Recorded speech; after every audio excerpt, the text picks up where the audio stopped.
Gaby Arellano, tachirense, madre soltera de un hijo de 14 años, historiadora, egresada de la Universidad de los Andes.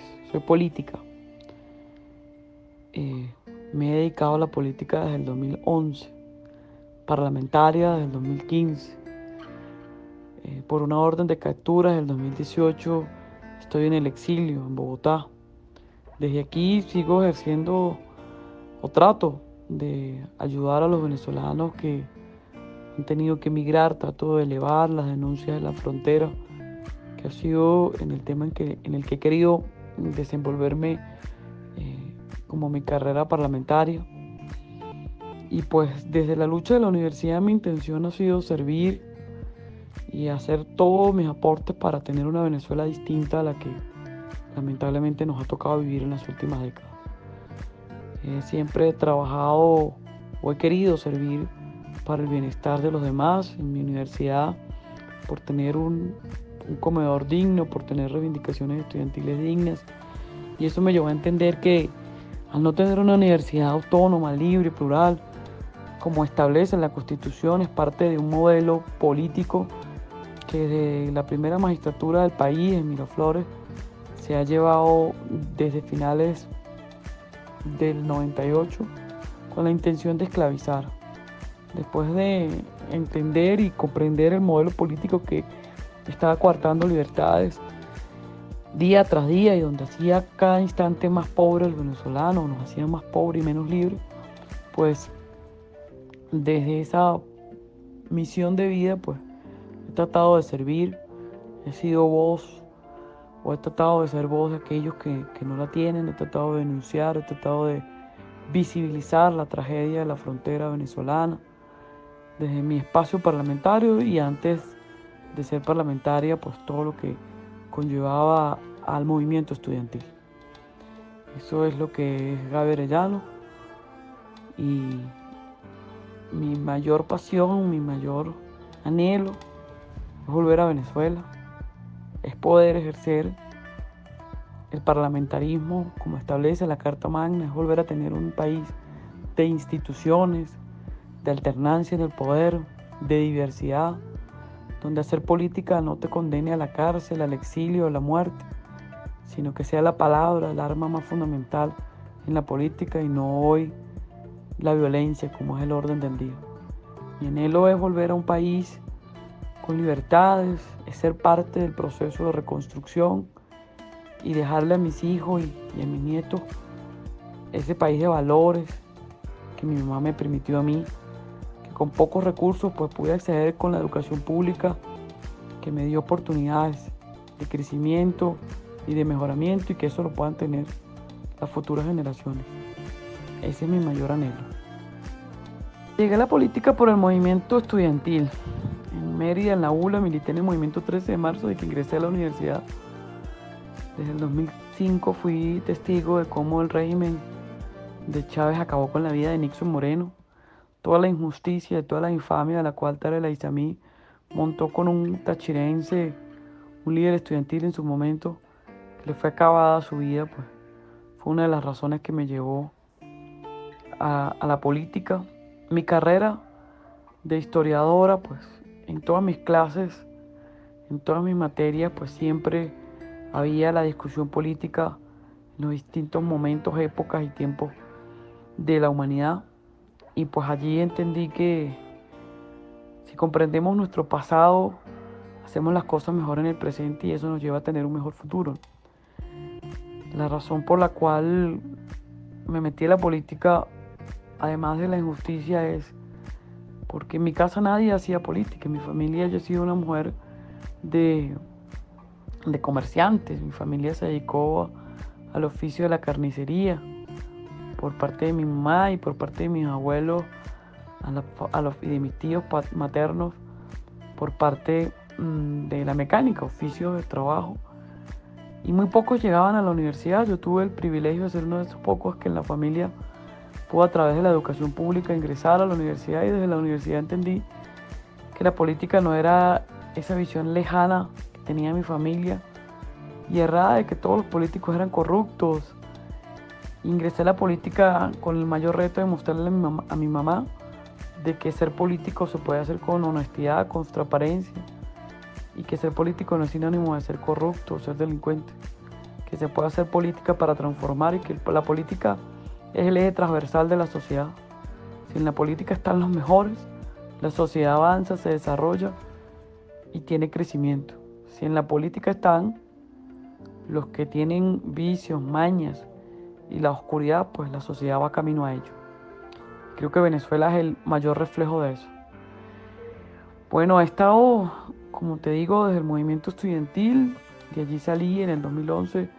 Tuve el honor de estar en una plataforma nacional que me dio la oportunidad de pasar de las aulas de Mérida, de la ULA, a conocer la universidad entera, la universidad autónoma, la universidad experimental, la universidad privada, y allí conocer el país. Y eso me llevó al paso siguiente de estar en un partido político como Voluntad Popular, en el cual milité hasta este año 2020, en junio. Y allí me permitió estar en una campaña presidencial y me permitió estar en unos retos importantes y develar y caracterizar a lo que mal gobierna hoy a Venezuela.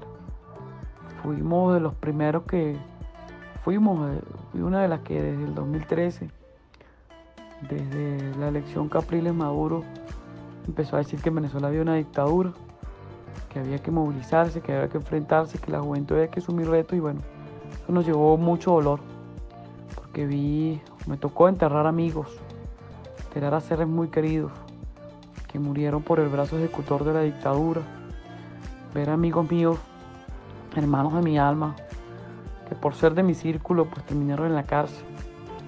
El caso de Rodolfo González, el caso de Rosmy Mantilla, por decir algunos.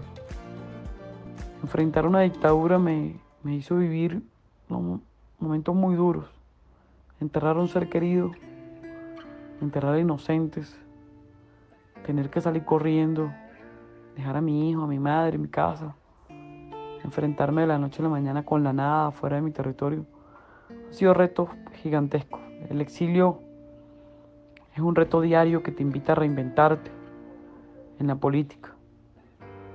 Y pues desde el exilio sigo haciendo desde mis humildes capacidades todo para visibilizar la tragedia de la frontera, para aportar o dar mi granito de arena para la reinstauración de la democracia en mi país, por tener de nuevo instituciones, por lograr la libertad y el rescate de la democracia.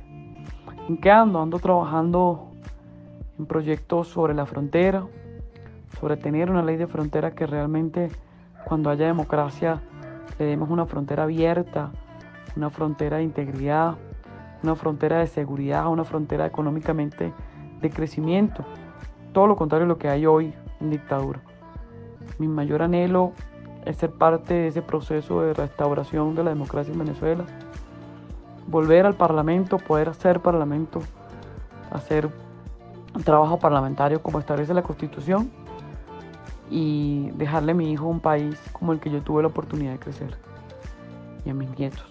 Ese es mi mayor anhelo. Bueno, mi mayor mensaje o reflexión hoy, o invitación, es a la clase política venezolana, los que están dentro, los que estamos afuera. Primero es a deponer egos, a dejar esa pelea pública que nada interesa al ciudadano de a pie, a ser propositivos, constructivos, y que los debates, las críticas, las diferencias las hagamos a puertas cerradas, pero que también tengamos tolerancia con el que piensa distinto a nosotros. No creamos que tenemos la verdad absoluta, que en la divergencia es donde está el secreto del éxito, que debemos meter el acelerador a los tiempos políticos y alcanzar a los tiempos del hambre, que son los tiempos que hoy dominan el día a día del venezolano, que la clase política está en deuda con el pueblo venezolano. El pueblo venezolano no le podemos exigir nada. El pueblo venezolano ha dado todo y demás. Los que debemos de poner más, arriesgar más, somos quienes asumimos la política como tarea diaria. Creo que es momento de actuar con coherencia, con contundencia y transparencia. Creo que debemos de generar una unidad estratégica mirando el pasado para no cometer errores, para no repetir los mismos errores del pasado. E insisto, partiendo de que no hemos hecho todo lo suficiente para lograr la libertad.